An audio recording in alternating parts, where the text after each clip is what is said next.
히브리서 7장 11절부터 25절까지의 말씀을 가지고 오늘도 예수 그리스도의 중보의 탁월성, 오늘 이와 같은 제목으로 함께 은혜를 나누고자 합니다.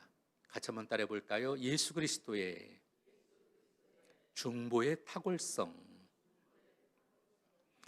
이 히브리서 전체가 바로 예수 그리스도가 누구보다 탁월하다라고 하는 것을 이야기하고 있어요. 그 가운데 지금까지 살펴보는 것처럼 대제사장하고 비교했을 때 누가 더 탁월하냐?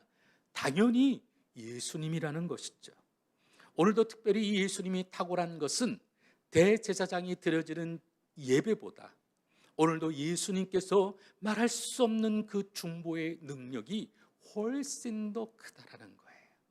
오늘 그 큰 중보의 은혜 5가지를 한번 살펴보고자 합니다. 먼저 첫 번째, 온전함의 여러분 문제예요. 같이 한번 읽어볼까요? 시작. 온전함의 문제.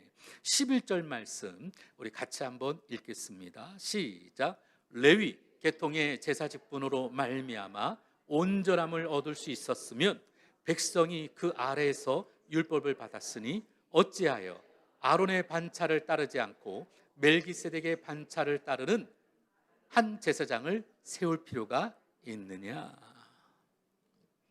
여러분, 지금까지 아론의 반차를 따라서 이 제사장이 직분을 감당하는 율법으로서 진행하는 이 모든 것이 온전했다면 왜 예수님이 이 땅에 오셨겠느냐라는 거예요. 제사장의 제사로는 온전함을 입을 수 없기에 멜기세덱의 반차를 쫓는 바로 또 다른 제사장인 예수 그리스도를 세워서 그의 중보로 말미암은 온전함을 얻을 수 있다라는 것이죠. 사실 이 제사장의 원어의 뜻은 다리를 놓는 사람들이라는 뜻을 갖고 있어요. 같이 한번 따라해 볼까요? 다리 놓는 사람들. 제사장이 하는 일이 뭐예요? 하나님께 우리의 죄를 대신 용서해 달라고 구하는 사람이에요. 다른 말로 말하면 대신 제사드리고 대신 용서를 구하고 대신 모든 것을 하는 거예요. 하나님 앞에 나아가는데 우리가 다 할 수 없으니 제사장을 세워서 그가 대신 하나님과 우리 사이에 다리를 놓는 것을 의미합니다. 근데 이것이 온전할 수 있을까요? 요즘에 제가 TV 보는 것 중에 한불이라고 하는 걸 봅니다. 이 블랙박스 아시죠? 근데 요즘에 제일 많이 나오는 것 중에 한 가지가 딜레마 존이라고 그래서요, 사거리 신호등이 황색등으로 변할 때 갈까요 말까요? 가야 돼요 말아야 돼요?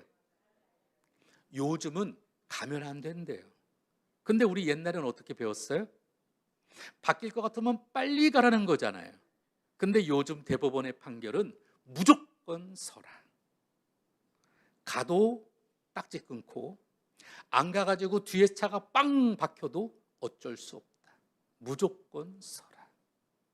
근데 다른 외국의 어떤 나라도요, 이 황색 전멸이 될 때 서면 안 돼요. 내가 바로 설 수 있거나 뒤에 차가 따라오지 않으면 서도 되겠지만 웬만해서는 빨리 거기를 통과하는 게 낫다라고 가르치죠. 근데 우리나라는 지금 경찰들하고 판사가 이상해. 여러분 생각해 보세요. 저도 운전한 지 이제 30년 넘는데 예전에는 우리가 지나갔어요. 근데 요새는 대법원에서 판결이 나서 무조건 서야 된다. 황색 전멸할 때 지나가면 경찰이 잡아도 여러분 불법이에요. 지금 그렇게 돼버렸어요. 세상의 법도 잘못될 수 있어요 없어요? 있는 걸 보여주는 거예요. 율법으로서 아무리 하나님과 우리 사이에 다리를 놓는 제사장도 온전할 수가 없는 거예요. 여러분, 제사장도 기분 나쁠 수 있어요 안 나쁠 수 있어요? 엘리 제사장처럼 여러분 잘못할 수 있어요 없어요? 여러분, 내가 잘못한 사람이 하나님께 온전하게 예배 드릴 수 있어요 없어요? 그래서 안 된다라는 겁니다. 그래서 아무런 잘못도 없고 온전하신 그분만이 우리를 온전하게 하고 오늘 우리가 불구 상태로 온전하지 못할 때 예수님만 우리 인생의 건강한 능력이 되어줄 수 있다는 것입니다. 그래서 예수님 없이는 못 살아. 예수 없이는 못 살아.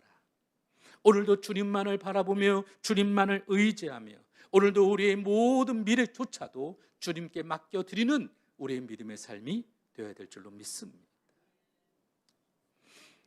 참, 이 설교 준비하면서 오늘 아침에 뉴스를 계속 듣다 보니까 참 아쉽습니다. 나라가 굉장히 아쉽어요. 우리도 그럴 때가 많거든요. 이게 우리가 불완전한 모습이에요. 더 기도합시다. 두 번째, 예수 그리스도의 중보의 탁월성은 생명의 문제가 있어요. 한번 읽어볼까요? 시작. 16절 말씀 함께 읽겠습니다. 시작. 그는 육신에 속한 한 계명의 법을 따르지 아니하고 오직 불멸의 생명의 능력을 따라 되었으니. 이 대제사장의 제사는 육체에 관련된 계명의 법을 쫓습니다. 여러분, 이 율법이라고 하는 것이 오늘 우리가 살아가고 있는 육신과 관련된 일들이에요. 그러나 예수 그리스도의 중보는 뭘까요? 그분은 우리를 살리기 위해 생명의 중보를 담당하시죠. 구약의 보통 제사자들은 이 바로 율법에 따라 제사를 드리는 형식적인 틀에 얽매여 있었다면 주님은 부활하셔서 무궁한 생명의 능력을 가지신 제사장으로 다가오셨습니다. 그래서 당시의 바리새인들과 사두개인과 그리고 수많은 서기관과 율법학자들은 예수님께서 뭘 잘못하나 율법의 잣대로만 봤잖아요. 하지만 우리 주님은 어때요? 율법이 그만달 정도로 사람을 살리는 것이 더 중요하고 사는 것이 더 중요하고, 여러분, 그래서 우리 주님은 살리는 것에 생명에 초점을 맞춘 반면에 사람들은 남이 죽거나 뭐하거나 관련이 없어요. 내가 율법을 지키기만 하면 돼. 그게 다른 것이죠. 그래서 우리는 무궁한 생명의 능력을 힘입기 위해서라도 주님을 바라보며 주님을 의지하는 것이 훨씬 더 중요한 것입니다. 우리도 형식적인 신앙을 지키는 것 중요합니다. 그러나 이것보다 더 우선하는 것은 주의 은혜와 사랑이 우리 안에, 내 안에 부활하신 주님이 함께 하셔서 오늘도 나로 하여금 생명의 풍성함을 넘는 믿음의 은혜가 있어야 될 줄로 믿습니다. 일본에 우찌무라 간조라는 사람이 이런 얘기를 했어요. 어느 날 잠에서 깨고 보니 예수님의 부활이 믿어졌다. 초의 의심도 없었다. 그 부활의 생명의 능력이 나를 휘어잡았다. 우찌무라 간조는 일본의 아주 기독교에서는 영성이 굉장히 중요한 부분을 감당했던 사람이죠.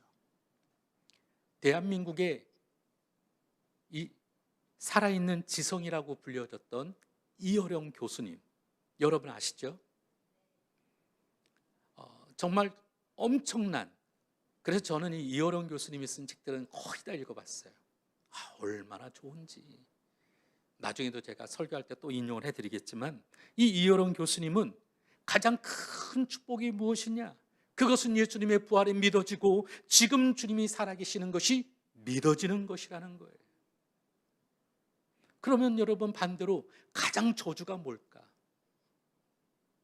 안 믿어지는 거죠. 우리 주님이 살아계시다고 우리가 부활절날 아무리 얘기를 해도 예수님이 살아계신 것이 어디 있어? 믿어지지도 않고 오늘도 그분이 내 안에 살아있지도 않다라고 오히려 거부하는 것이 가장 저주가 아닐까요? 우리는 필요 이상의 축복이나 세상 사람들과 똑같은 육신적인 축복을 원하지 말고 오늘도 내 안에 살아계시는 하나님의 은혜와 능력이 있기를 주의 이름으로 축원합니다. 옛날에 어떤 가수가 그런 노래를 불렀어요. 사실 원래 이 노래의 원래 내용은 내 안에 주님이 계시다라는 거예요.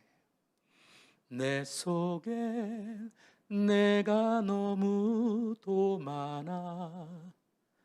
여러분, 이런 노래 아시죠? 그래서 당신의 빈자리를 뺏고 내가 가득해서 내 생각, 내 의지대로, 그러나 오직 그분이 내 안에 있어야 한다는 거죠. 내 안에 살아계시는 주님이 날마다 함께 하시기를 주 이름으로 축원합니다. 더군다나 세상이 이렇게 하소연하고 혼란할 때는 우리의 믿음을 더욱더 굳건하게 오직 주님만을 바라보는 저와 여러분 되시기를 주 이름으로 축원합니다. 세 번째로 그리스도의 중보의 탁월함은 바로 소망의 문제에 있어요.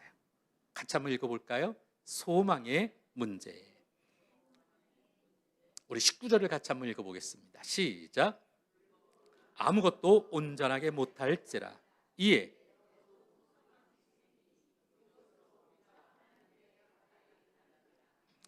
사실 대제사장의 제사는 우리를 대신해서 하나님과의 다리를 연결하는 데 있었습니다. 그러면서 이 모든 것은 다 율법의 그 계획 속에 다 하는 거였어요. 하나의 빈틈도 여러분 저기 하지 않고 모든 것이 다 완벽하게 율법 속에 이루어졌어요. 하지만 예수 그리스도의 중보는 우리가 예수님께 나아갈 수 있다고 하는 더 좋은 소망을 우리 가운데 품고 있어요. 그것은 뭐냐? 대제사장은 대신했지만 예수님께서는 우리를 대신함으로 우리가 직접 예배할 수 있게 된 거예요.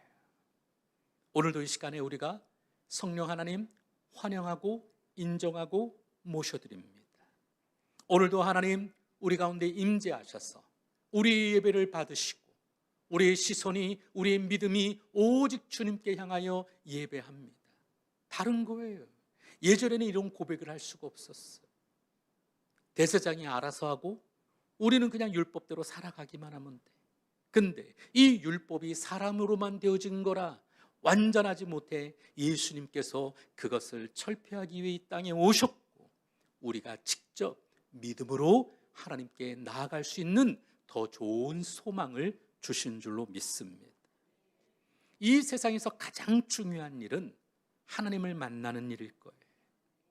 영원한 세계에 비하면 이 땅의 것은 다 찰나 순간적이죠. 그래서 이 땅 가운데는 우리가 좀 못 살아도 괜찮고 병들어도 괜찮고, 하지만 우리가 진짜 예수님을 만나고 오늘도 그분이 내 삶의 주인 되어 주셔서 우리가 예수님과 함께 살아갈 수만 있다면 우리 제일의 소원, 우리의 희망은 바로 예수님과 함께하는 것인 줄로 믿습니다. 그래서 예수님을 만나면 우리는 어떤 소망보다 더 좋은 소망이 되어질 줄로 믿습니다. 지난 주일에도 말씀을 드렸지만 가장 위대한 소망이 뭐냐? 천국 가는 거죠. 어떻게 해야 천국 갈 수 있어요? 어떻게 해야 천국 갈 수 있어요? 예수를 믿어야만 합니다. 예수 외에는 구원이 없어요. 오늘도 예수님이 오늘도 우리가 믿고 의지하며 믿음으로 고백하며 오늘도 주님과 함께 할 때에 우리는 영원한 소망과 더불어 천국의 주인공이 될 줄로 믿습니다. 어떤 사람은 극구 부인합니다. 지옥이 없어. 근데 왜 지옥이 없냐고 말할까요? 그것은 지옥이 없으면 예수를 안 믿어도 되니까. 이건 그러잖아요. 지옥이 없는데 그 사람 눈에는 천국이 보여지겠어요? 안 보여지죠. 지옥도 없고 천국도 없는데 뭘 예수를 믿어? 나를 믿어. 제가 주일날 말씀드렸잖아요. 우리나라 최고의 학교를 나오고 돈도 많이 벌고 그리고 한 그룹의 회장까지 보냈던 사람이 죽을 때 숨 예수 믿겠냐고 그랬더니 그게 인생인 거예요. 그 전까지는 내가 돈도 있고 권력도 있고 힘도 있고 재산도 있고 모든 것이 다 있으니까 서울에도 집이 있고 제주도에도 별장 집이 있고 그 제주도 가서 하루 잡았거든요. 좋더라고. 서귀포 앞바다가 쫙 보이고 너무 좋아.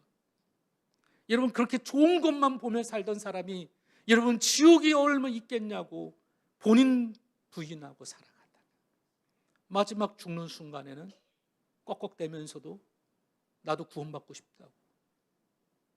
그게 인생이에요. 여러분 꿩 한 마리가 사냥꾼에 쫓기다가 숲을 속에 자기 머리만 그냥 콕 들이박고서는 사냥꾼은 안 보여. 사냥꾼은 안 보여. 여러분 그렇다고 사냥꾼이 없는 건 아니잖아요. 아무리 우리가 지옥이 안 보여. 여러분 그렇다고 해서 우리 눈에 안 보인다고 없는 건 아니에요. 지혜롭게 내 안에 주님이 살아계시면 천국이 보여집니다. 우리가 예수 안에 있으면 어떤 소망보다 더 좋은 천국의 소망이 부어지게 되고, 오늘도 이것에 대한 확신 있는 사람은 더 놀라운 믿음의 꿈을 꾸게 되고, 내가 원하는 축복보다 더 놀라운 축복을 소유하게 되어질 줄로 믿습니다. 네 번째로 예수 그리스도의 중보의 탁월함은 확신의 문제예요. 같이 읽어볼까요? 시작. 자, 본문 20절과 21절을 같이 읽겠습니다. 시작. 또 예수께서 제사장이 되신 것은 맹세 없이 된 것이 아니니 그들은 맹세 없이 제사장이 되었을 때 오직 예수는 자기에게 말씀하신 이로 말미암아 맹세로 되신 것이라. 주께서 맹세하시고 뉘우치지 아니하시리니 내가 영원히 제사장이라 하셨도다.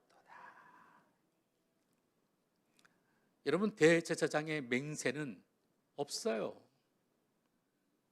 왜냐하면 아론의 반차를 쫓아 그 집안에서 제사장을 했으니까, 아버지가 했으니까 나도 하고. 여기에 사명이 있었을까요? 부르심이 있었을까요? 사명도 소명도 없이 그냥 그저 당연한 것으로 받아들이며 하는 사람의 그 일, 여러분 그 안에 생명이 없죠. 앞에 있는 담임 목사가 여러분 설교를 하더라도 부르심도 없고 소망도 없고 그저 내 안에 당연히 해야 할 일이니까 하나의 잡으로서만 여러분은 설교한다면 그 안에 능력이 있겠습니까? 반면에 예수 그리스도의 중보는 하나님 앞에 자신의 생명을 다하도록 드려지는 맹세로 만들어진 영원한 제사장의 제사인 줄로 믿습니다. 그래서 예수 그리스도의 중보는 일반적인 제사장들이 드려지는 어떤 제사보다 확실한 보증이 있는 거예요. 다른 거죠. 차원이 다른 겁니다. 그래서 우리는 어떤 일이 있어도 주님이 우리를 버리지 않으실 것이라고 여러분 소망하는 이유가 바로 거기에 있습니다. 그래서 우리는 하나님께 한 걸음 더 나아가, 아니 우리가 한 걸음 다가가면 우리 주님 하면 10걸음 이상 다가오실걸요. 누가복음 15장에 여러분 방탕한 둘째 아들이 여러분 집 나갔다가 고생 직사리 하고 돌아오면서 과연 나를 다시 받아줄까? 차라리 우리 아버지 집에 그냥 일꾼으로 나를 한번 써달라고 할까? 근데 어때요? 그렇게 고민하며 한 걸음 내딛었는데 저 멀리 아버지가 사랑하는 내 아들아 반갑다 어서 와라 10걸음 100걸음 뛰어와서 안아주지 않을까요? 우리가 회개하면 하나님은 항상 우리를 당신의 크고 넓은 팔로 덮어주시고 위로하시고 항상 새로운 기회를 더해 주실 줄로 믿습니다. 근데 우리가 문제예요. 우리는 그냥 항상 용서받으면서도 우리는 딴 사람 용서 안 해. 그냥 한 번 죽일 놈이면 영원히 죽일 놈이야. 한 번 그냥 안 보겠다 싶으면 영원히 안 봐. 오늘도 내 안에 주님이 계시다면 우리도 마음껏 사랑합시다. 마지막 5번째 예수 그리스도의 중보의 탁월함은 바로 영속성의 문제예요. 같이 한번 읽어볼까요? 시작. 네, 23절부터 25절의 말씀 함께 읽겠습니다. 시작. 제사장 된 그들의 수요가 많은 것은 죽음으로 말미암아 항상 잊지 못함이로되 예수는 영원히 계심으로 그 제사장 직분도 갈리지 아니하느니라. 그러므로 자기를 힘입어 하나님께 나아가는 자들을 온전히 구원하실 수 있으니 이는 그가 항상 살아계셔서 그들을 위하여 간구하심이라. 대제사장은 죽습니다. 그러니까 여러분, 수요가 많아야 돼요, 안 많아야 돼요? 많아야 되죠. 왜냐하면 죽으면 또 다른 사람 세워야 되니까. 근데 예수님은 죽는 분이신가요? 그분은 사는 분이시잖아요. 영원히 사는 분이시잖아요. 그러면 예수님 말고 딴 사람이 필요해요, 안 그래요?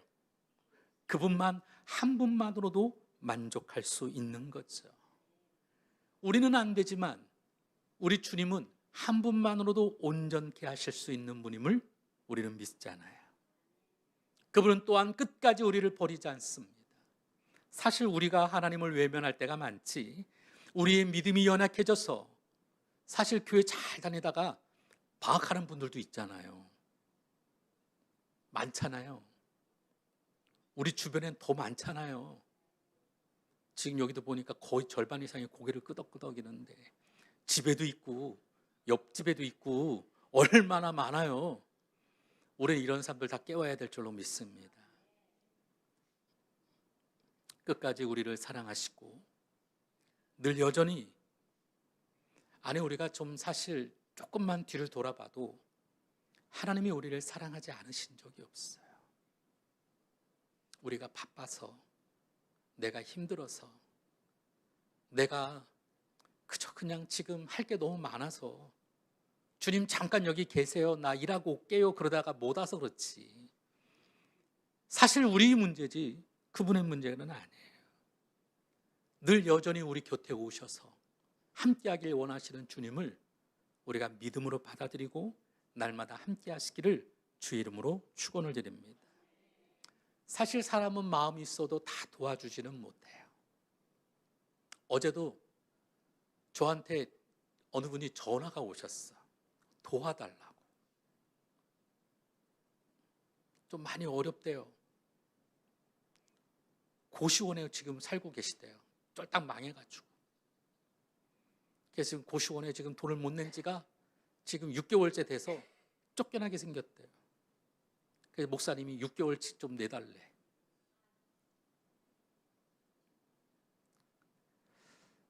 예전에 클리프 행어라고 하는 영화가 있었어요. 등산하는 영화예요. 이 등산을 했다가 거기서 사랑하는 사람이 이 줄이 뚝 끊어지면서 손을 잡았는데, 이 사랑하는 사람이니까 얼마나 간절히 잡았겠어요. 얼마나 놓치고 싶지 않았겠어요. 근데 이 잡았던 손이 미끄러지면서 놓쳐요. 사랑하는 사람이 떨어져 죽죠. 이제 그러면서 그 사람이 겪는 여러 가지 에피소드를, 영화를 봤는데, 내가 아무리 사랑하는 사람일지라도 놓치는 것이 우리 인생이에요. 그러나 우리 주님은 그러지 않습니다. 대제사장도 죽으면 또 다른 사람 세울 수밖에 없지만 우리 주님은 영원히 계시는 분이시기에 그분께 우리의 모든 것을 맡길 수 있어야만 합니다. 파스칼은 판세 430편에 이렇게 이야기를 해요. 우리의 유일한 불행은 신으로부터 이탈하는 데 있다. 인간으로부터는 진리도 위안도 기대하지 말라. 이번에 동덕여대에서 학내 사태가 지금 오래됐어요. 1년 가까이 됐어요. 학생들을 가르치는 교수님의 마음은 어떨까요? 여러분, 이 교수라는 것은 아이들을 가르치는 역할이기 때문에 이 아이들이 데모하는 모습을 보면 얼마나 마음이 아플까요? 반대로 존경하는 교수님들이 오늘도 우리 생각은 좀 다르고 전혀 엉뚱한 이야기를 하시면 그토록 존경해야 될 교수님이 존경치 못하니까 데모를 하는 학생들은 또 어떨까요?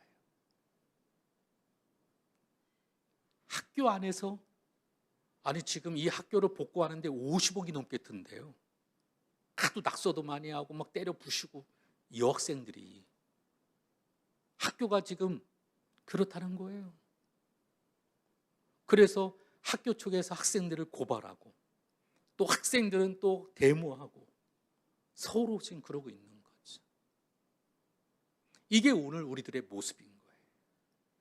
서로 존경하고 따르고 믿고 의지해야 될 교수와 학생들이 싸우는 것이 현대 오늘 우리들의 모습이에요. 그래서 오늘 우리의 사랑은 늘 순간적이죠. 아무리 자식이 예쁘고 귀엽다가도 미운 짓 하면 욕나가고 손길 올라가는 게 부모 자식 간이기도 하잖아요. 안 그러시나요? 저희 집만 그런가요? 다 그러시죠. 물론 요즘은 안 그래요, 우리 집은. 근데 여러분, 속상할 때가 있잖아요. 나를 닮아가지고 제일 사랑스러운데도 불구하고 딴 길로 가는 걸 보면 여러분 속상하잖아요. 우리가 어쩌다 하나님께 붙잡힌 바 되었을까요?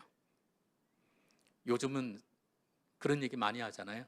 어쩌다 사장, 어쩌다 장로, 어쩌다 장로님이 되셨어요. 어쩌다 우리 권사님들이 되셨어요. 어쩌다 집사가 되고 어쩌다 목사가 되고 어쩌다가 우리가 이 자리에 모였습니까? 이 모든 것은 하나님의 특별한 은혜요, 우리를 사랑하시는 하나님의 귀하고 복된 역사인 줄로 믿습니다.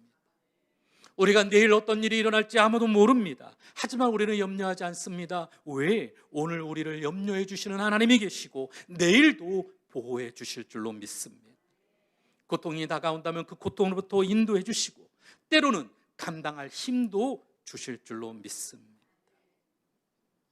막다른 골목 안에 우리가 놓여 있다 할지라도 내 판단대로 멈추지 말고 우리가 그것도 두들겨 봐야 합니다. 혹시 모르잖아요. 또 다른 길이 열려질지. 오늘도 우리가 감당할 수 없는 이 모든 상황과 어려움 속에서도 하나님은 우리를 도우시고 우리들에 가는 모든 길 위에 선한 하나님의 영광이 나타나게 되어질 줄로 믿습니다. 그러므로 우리 하나님의 사랑이 기다리는 그곳에 행복한 우리 교회 안에서 우리 함께 믿음의 꿈을 꾸며 서로를 격려하고 위로하고 서로를 존경하고 세우며 함께 우리가 하나님이 기뻐하시는 그 자리로 나아가는 그리스도의 탁월한 그 영광의 중보를 바라보며 우리도 믿음으로 승리하게 되시기를 주의 이름으로 축원합니다. 기도하겠습니다.